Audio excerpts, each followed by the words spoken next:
संजय कुमार, ग्राम सभा पचरास, थाना रानीगंज, तहसील रानीगंज, जो कि जिला प्रतापगढ़, डुप्लीकेट अमरीशपुरी। हाँ। हमारे संजय कुमार ग्राम सभा पचरास की सरजमी से पेश होकर आप सबकी सेवा में किस रोल में आ रहे हैं मैं बता दे रहा हूं। हमारे बाबू साहब जैसे कि सेठ धनराज चोपड़ा, मैं दोनों भाई उन्हीं के यहाँ रहता हूँ। अब ड्यूटी का वक्त हो गया है, आप लोग इंतजार करिए, हम दोनों भाई चलते हैं। भैया हो बामुलहजा होशियार, बामुलहजा होशियार, सेठ धनराज चोपड़ा पधार रहे।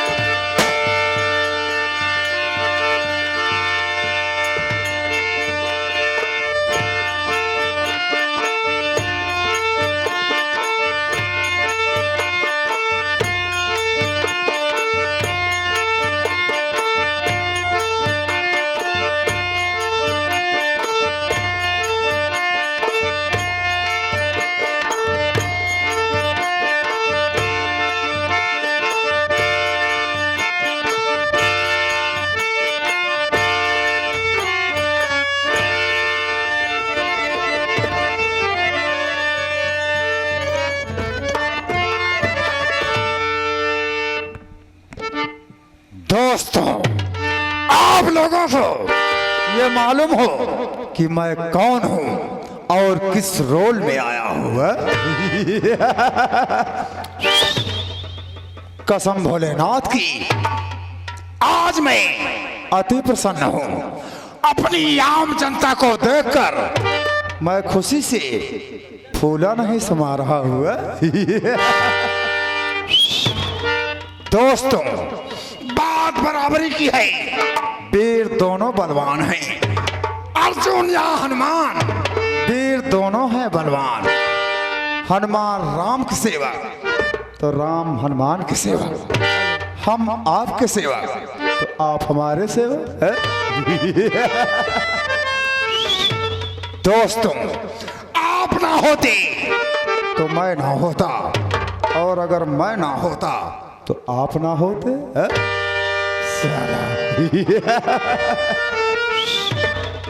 आप लोग मेरा परिचय लीजिए। दोस्तों, ये डिस्ट्रिक्ट रुस्तमगढ़ है, यानी कि जिला रुस्तमगढ़ है, और मैं इस रुस्तमगढ़ जिले का माना जाना धनवान आदमियों से सबसे बड़ा दौलतमंद आदमी। मेरा शुभ नाम धनराज चोपड़ा है, नाम मेरा धनराज चोपड़ा है, नाम मेरा। मकसद अपना बतलाऊंगा है, आज जमाना पैसों का, पैसे का महल बनाऊंगा। साला दोस्तों, मैं धनवान आदमी बनने के लिए 2 नंबर का काम करता हूँ, जैसे गांजा, अफीम, कोकीन, चरस, इन सब की तस्करियां करवाता हूँ। यहीं तक नहीं दोस्तों, मेरे पास कच्ची शराब की 4-4 भट्टियां उपलब्ध है। आप लोग शराब के ठेके पे जाते हैं, 80 रुपया 70 रुपया पगुआ पाते हैं। मैं कसम खाता हूँ, आप लोग धनराज चोपड़ा के कच्ची शराब की भट्टी पे आइए, 20 रुपया पगुआ उपलब्ध है।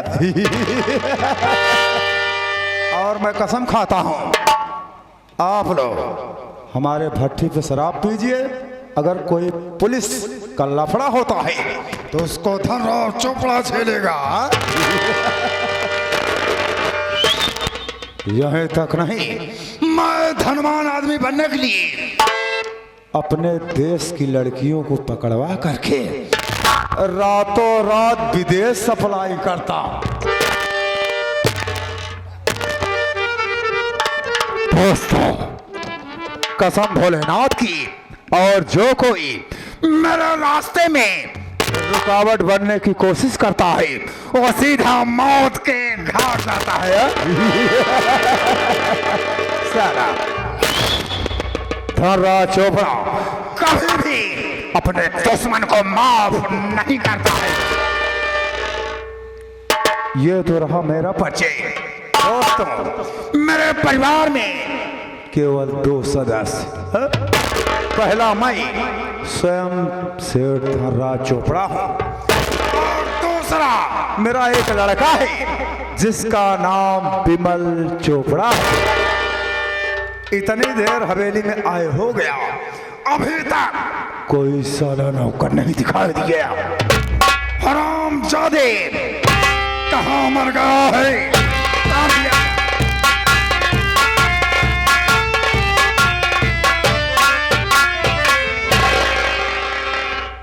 बाबू साहब जयशंकर। जय शंकर पे जय शंकर। ऐसे बसा, हाँ सेठ जी। तुमको तो मालूम है कि हम भोलेनाथ का भक्त हैं। हाँ हाँ ये बताओ, हाँ। अभी अभी जब मैं हवेली में आया तो तू कहाँ मर गया था बे? जब आप हवेली में आए तो हम मर थोड़ी गए रहे सेठ जी। हाँ, हम आपका हिसाब करत रहे अंदर वाला। यानी हवेली के काम में व्यस्त था। हाँ, कितना मुनाफा होगा। ऐसे प्रसाद, हाँ? मेरा लड़का विमल इस समय शहर में पढ़ाई कर रहा है। अच्छी बात है। और आज मैंने उसको अर्जेंट में फोन करके घर बुलवाया है। अच्छा। मैं चाहता हूँ तुम चले जाओ रुस्तमगढ़ स्टेशन पे। अच्छा। अगर मेरा बेटा तुम्हें मिल जाए तो बाइज्जत उसको लिवा के मेरे पास आओ। अच्छी बात है। जाओ, आप बैठ जाइए, मैं हवेली में उसका इंतजार करूंगा। जाओ।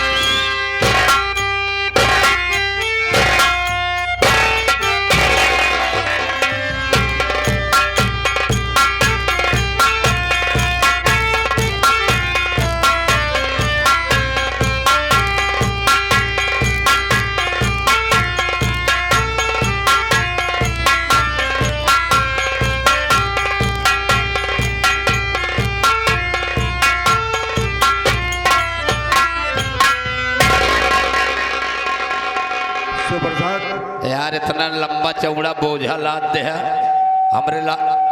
ये बताओ, ये कावा करता हो? ये बोझा जोन लादे है भैया हो। अब हम चल ना पाओ बेकल के तनिक कुछ खियावा पियावा। थोड़ा सा और हिम्मत करो। तो का फोने में हम बता रहे एक सामान हमारे लेता ले आया। क्या भूल गया? मैं भूल गया, ध्यान नहीं था। चल रहा यार, तो का कहे अंडर बियर लेता है। एक बात ये बताओ, हाँ? अंडर बियर की छोड़ो। हाँ? एक नहीं 10-20 अंडर बियर दिलवा दूंगा। पहले ये बताओ, हाँ, कि पिताजी ने अचानक फोन करके बुलाया। ये है तो उसी समझे खातिर रास्ता में खड़ा होइए। अरे यार, मुझे कुछ नहीं बताया है। तो नहीं पता है? नहीं। एक काम करा, देर जिन करा, हम क्या हुआ? कोनो शुभ समाचार दे वाला है। और का क्या बात का कोनो शुभ समाचार बतावे वाला हुई है, यही खातिर इमरजेंसी में बुलाया है। कहीं गुस्से में तो नहीं है? गुस्सा उस्सा तो नहीं न बहरहाल। हम तो देखी था हमेशा गुस्सा है, उनका गुस्सा और गैर गुस्सा कुछ जान ही नहीं पाई। एक काम कर, हाँ, तू सबसे पहले लिवा के चलो उनके पास। चला जल्दी चला, आओ।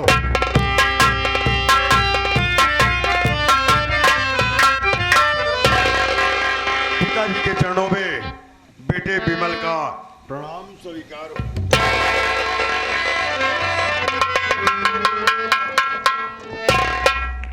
बेटा विमल, तुम शहर से वापस आ गए? जी पिताजी। ये बताओ बेटी, रास्ते में तुम्हें किसी तरह की कोई दिक्कत, कोई परेशानी तो नहीं हुई? पिताजी, रास्ते में कोई दिक्कत, कोई परेशानी नहीं हुई, लेकिन आज मैं आपसे कुछ कहना चाहता हूँ। अरे विमल बेटा, तू मेरी इकलौती औलाद है।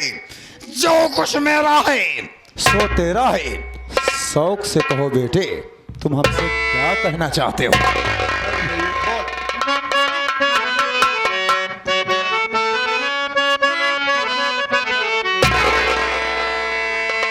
अरे पिताजी। क्या बेटे, आखिर बात क्या है? My child, my sun, my boy, मेरे बच्चे, आखिर क्या बात है? बतला रहा हूं।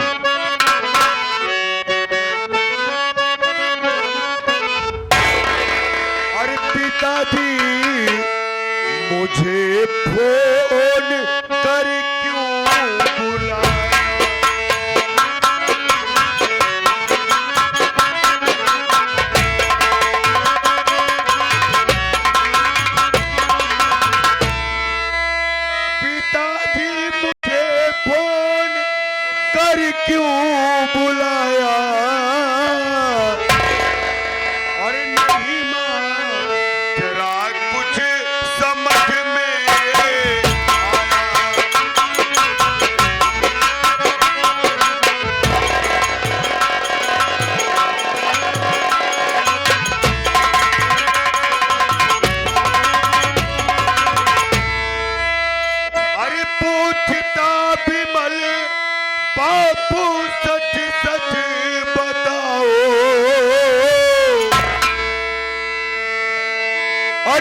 पूछता विमल बापू सब सच सच बताओ, अरे क्या राज जो है अपने दिल में छिपा।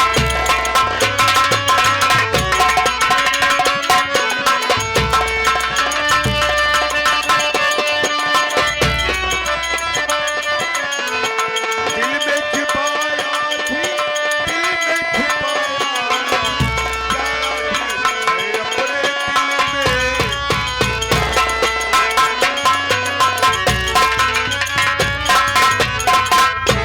आखिर बात क्या है पिताजी? आपने फोन करके बुलाया, आखिर ऐसी कौन सी बात है, ऐसा कौन सा राज है जिसको आप छिपा के बैठे हुए हैं? विमल, तू नाहक में परेशान हो रहा है। अरे बेटे, परेशान होने जैसी कोई बात नहीं है। हाँ? मेरी बात सुनो, हम तुमको क्यों बुलवाया हूँ? हाँ? बताइए बता बताइए। रहा।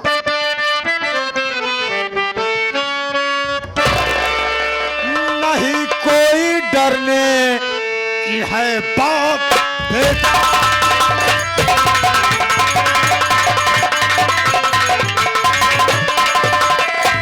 नहीं कोई डरने की है बात बेटा, नहीं कोई डरने की है बात बेटा, और सजानी मुझे तेरी बारात।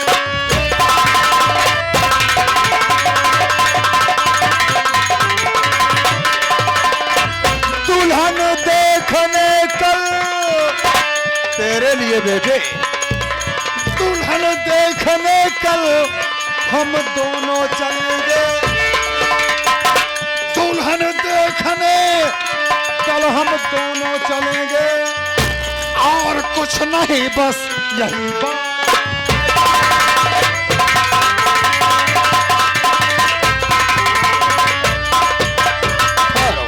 बेटे, हम तुम्हारी शादी तय किया हूँ, कल तुम्हारे लिए दुल्हन देखने चलूंगा, तुमको मेरे साथ चलना है, इसीलिए फोन करके तुमको घर बुलवाया हूँ। बस इतनी सी बात के लिए? हाँ बेटे। पिताजी हाँ बोलो। बैठ जाइए, बैठ जाओ। मैं कुछ आपसे और कहना चाहता हूँ। अरे शौक से कहो बेटे, आखिर तुम्हारे जीवन का मामला है, बोलो।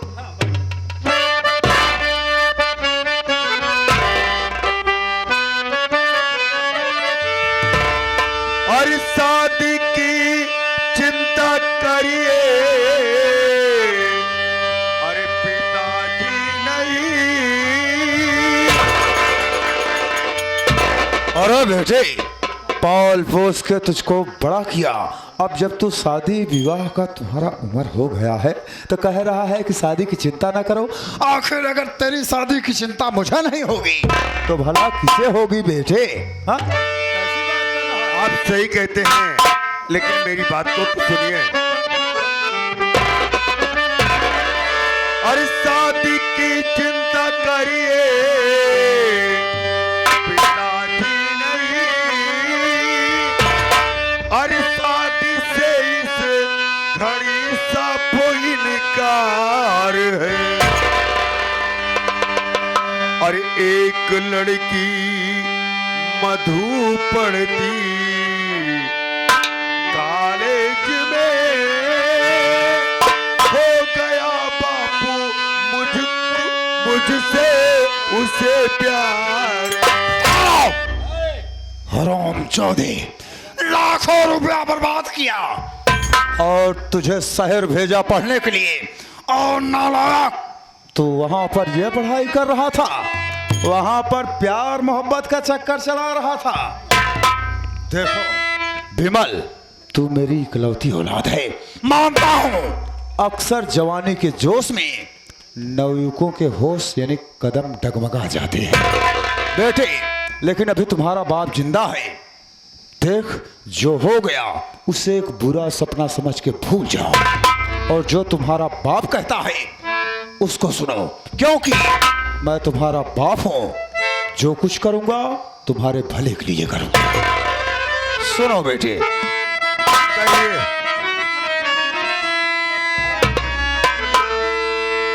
विमल, पहले अधिकार तुझ पर हमारा विमल, पहले अधिकार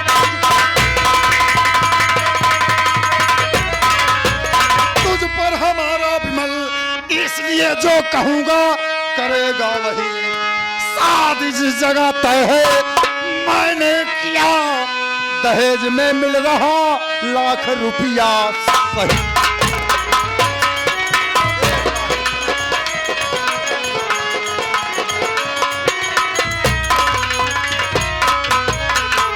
विमल, जहां हम तेरी शादी तय किया हूं बेटे, लाखों रुपया मुझे दहेज में मिलेगा। तुम्हें नई नवेली दुल्हन मिलेगी, 4 चक्का की गाड़ी मिलेगी, सोने चांदी का आभूषण मिलेगा। और तुझको क्या चाहिए नालायक?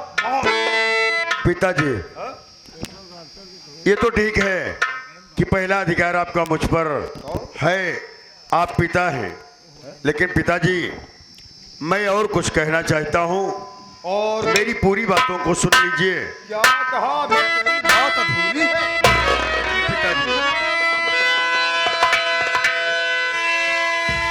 हर जान जाए चली आज, चाहे पिता वादा करके किया तो निभाऊंगा मैं। और शादी मधु से रचा कर के प्यारे पिता उसको अपनी दुल्हनिया बनाऊंगा। कैसी बकवास तू कर रहा है विमल? कैसी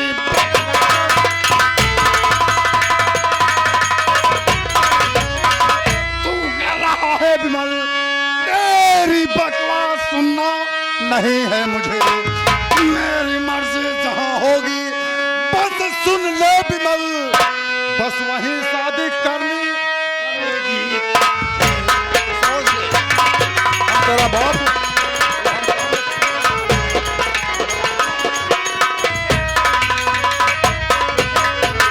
विमल, हम तेरा बाप हो, जो कुछ मैं कहूंगा तू वही करेगा, सोच लो।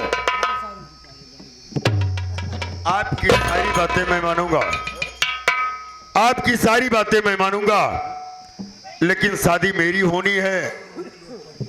जीवन साथी मेरा, मेरे लिए आप खोज रहे हैं। विमलवा, ये बता ऐसी क्या दिक्कत, ऐसी क्या परेशानी है जो तू उसी लड़की के साथ शादी करना चाहता है रे?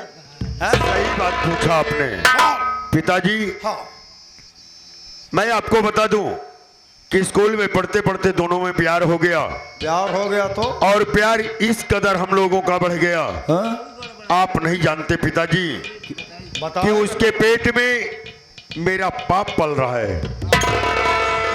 कहा आराम जोदे, प्यार किया वहां तक ठीक था, उसके साथ ऐश किया वो भी ठीक था, लेकिन क्या कहा उसकी कोख में तेरा बच्चा पल रहा है।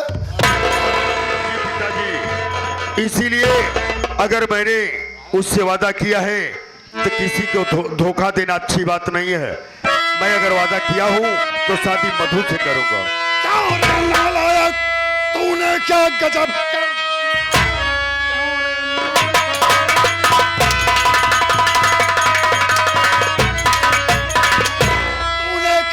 कर दिया, खाक में मेरी इज्जत मिलाया है तू कहेंगे मेरे हस्ती पे सब बेशरम, आग दिल में हमारे लगाया है।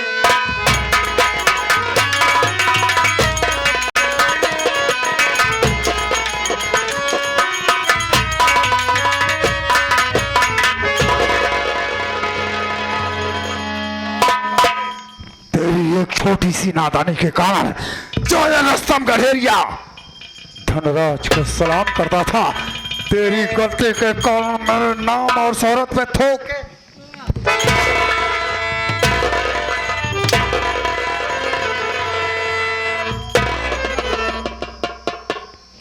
मैं समझ गया पिताजी। मेरी बात मान ली, हम तुम्हारा बाप हूं। कि आपको दौलत प्यारी है, आपको अपना बड़प्पन दिख रहा है, लेकिन आपको ये नहीं दिख रहा है कि किसी लड़की का जीवन खराब हो जाएगा। ये प्यार और मोहब्बत की बातें केवल किताबों में अच्छे लगते हैं। हा? बेटे, अभी तुम मेरी कमाई पे ऐश कर रहे हो। जिस दिन तुमको अपनी मेहनत का 1 रुपया कमाओगे, तुमको तुम्हारी औकात पता। पिताजी, ये प्यार मोहब्बत कोई खिलौना नहीं है, अरे कोई कुम्हार का वासन नहीं है कि मैंने उससे प्यार किया, खेला और तोड़ दिया। चला है अंडा मुर्गी को समझाने। हम तुम्हारा बाप है और तुम मेरा लौंडा होके हरामजादे।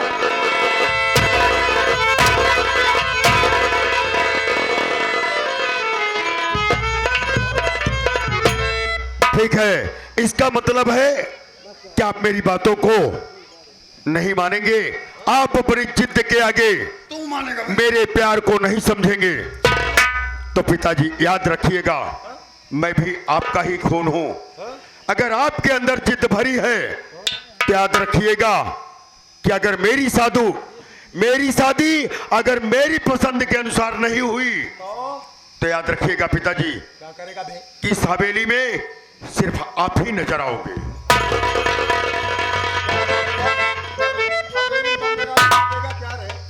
आपको बता दूंगा कि मैं क्या करूंगा। इसको रख, ये खिलौना नहीं है। चल जाएगी, मैं जानता हूं। चल जाएगी ससुरी जान ले लेती है। पिताजी, आज के बाद आपको दौलत, आपका बड़प्पन आपको मुबारक हो। आज के बाद न रहेगा बांस और न बजेगी बांसुरी। अगर मेरी शादी मेरी मधु के साथ नहीं हुई तो याद रखिएगा कि आप इस हवेली में सिर्फ अकेले रह जाएंगे। Number 1, number 2।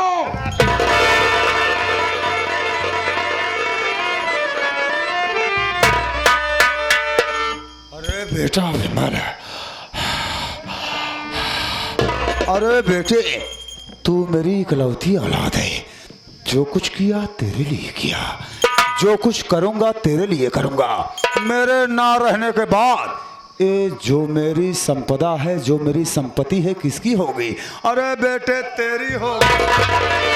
और जब तू ही नहीं रहेगा तो भला इन सब चीजों का मैं क्या करूंगा? अरे बेटे, मैं तो तेरी परीक्षा ले रहा था। भैया हो, तोरे बाबू वहीं परीक्षा लेत रहे। बाबू परीक्षा लेते रहने आ रहे हैं, तिलक चढ़ावे। बेटे, हम देखना चाहते थे जिंदगी के दौर में कहीं सुख और दुख के मोड़ आने पे तुम उस लड़की का साथ छोड़ तो नहीं दोगे? कभी नहीं छोड़ सकता। अरे बेटे, तुम परीक्षा में पास हुए, यह बताओ उस लड़की का क्या नाम है, कहाँ की रहने वाली है, किस खानदान से उसके ताल्लुकात हैं?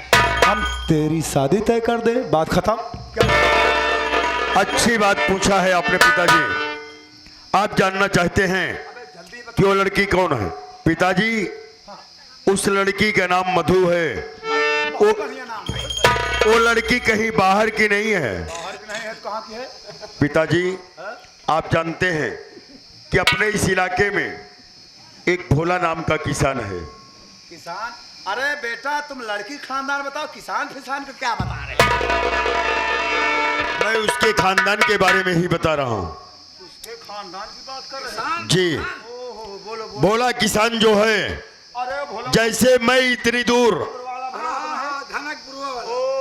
तो मैं जैसे कॉलेज में यहाँ से जाकर के पढ़ता था, उसी तरीके से भोला भी मेहनत मजदूरी करके उसी कॉलेज में अपनी बहन मधु को पढ़ाता था। और पिताजी, कॉलेज में ही हम दोनों एक क्लास में पढ़ते थे। हम दोनों में प्यार हो गया और बात आज यहाँ तक पहुँचाई।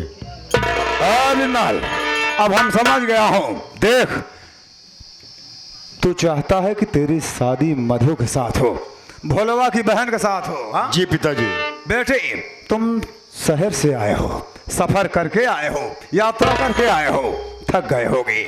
चलो हवेली में खाओ पियो मौज करो। हम और शिव प्रसाद तत्काल जाऊंगा भोलवा के पास तेरी शादी की बात पक्की करने। तेरे बाप का तुझसे वादा है, बहुत जल्द ही तेरे विवाह की सहनाइयां इस हवेली में बजवाऊंगा। जाओ। अच्छी बात है पिताजी। जाओ बेटा जाओ।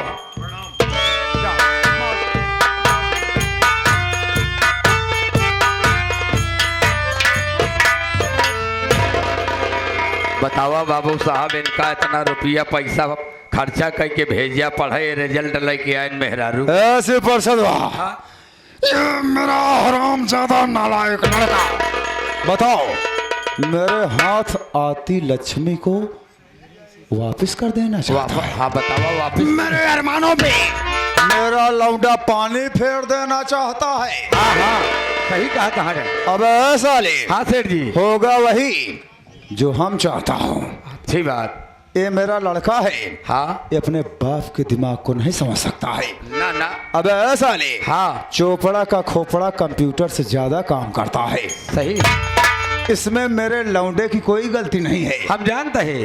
सारी गलती उस साले भोलवा और उसकी बहन की है। हाँ सही बात है। अब ऐसा ले, गरीब दुखिया लोग जो होते हैं, हाँ ऐसे ही बड़े घर के लड़कों को अपने घर की लड़कियों के प्रेम जाल में फंसवाते हैं। हाँ। उसके बाद धीरे धीरे उनको ब्लैकमेल करके उनकी दौलत पे ऐश करते हैं। सही कहा था सेठ जो जी। कि साला भोलवा कर रहा है। हाँ।